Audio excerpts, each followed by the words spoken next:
the 11th day of December, and I've decided to bring this guy back because this is a different one.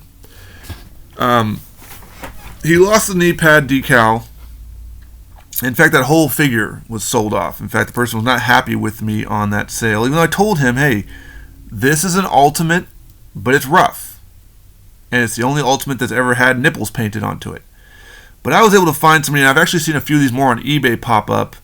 I was able to find someone who builds Chris Benoit Ultimates. Now, I know it's controversial. I know he's not liked by a lot of people. This is obviously from his WrestleMania 20 look. The slash marks could be a little bit more slimmer and defined, I feel like, but at the same time, it is definitely a Chris Benoit WrestleMania 20 main event look. Painted, of course. Obviously, you're not going to find the lower torso of a Benoit on a Mattel line because of what happened in 2007. So, but fully playable, no drop down hips. I don't move him very much. Just because I know the paint is sealed, but at the same time, paint can make things very choppy and can easily snap if you're not careful. From the looks of it, he hasn't bled on. I think a little bit of blue might have bled onto another figure here and there, so I make sure to keep him kind of isolated from everybody else. Make sure to put him in his own separate little bag.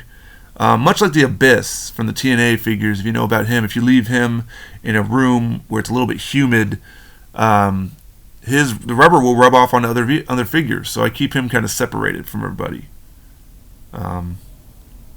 Just a clean figure, though. I've seen a few more, obviously the same one. The guy printed a lot of them.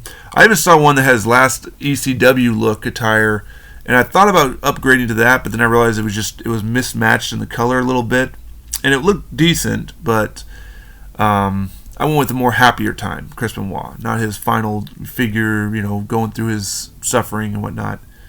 So he's in the ECW roster, just lost to RVD for the ECW Championship, which he was supposed to fight CM Punk on that show and win that belt. So fate, in a sense, we just replaced CM Punk with RVD, and Benoit still has won the ECW title. And of course, if he had won the ECW title, he would have technically been like one of the only people besides Big Show later on to win second person to win the ECW, the WCW, and the WWE World Heavyweight Championship, basically. So, great figure. I know it's controversial, but if you're a fan of wrestling and you don't care about the personal lives of the people after, individually of what happens inside their free time or their off time, and you care only about the actual wrestling persona, top notch. Scaling, height wise, the look. Benoit was jacked in the torso. Legs not as much because you can only get yourself so big using steroids.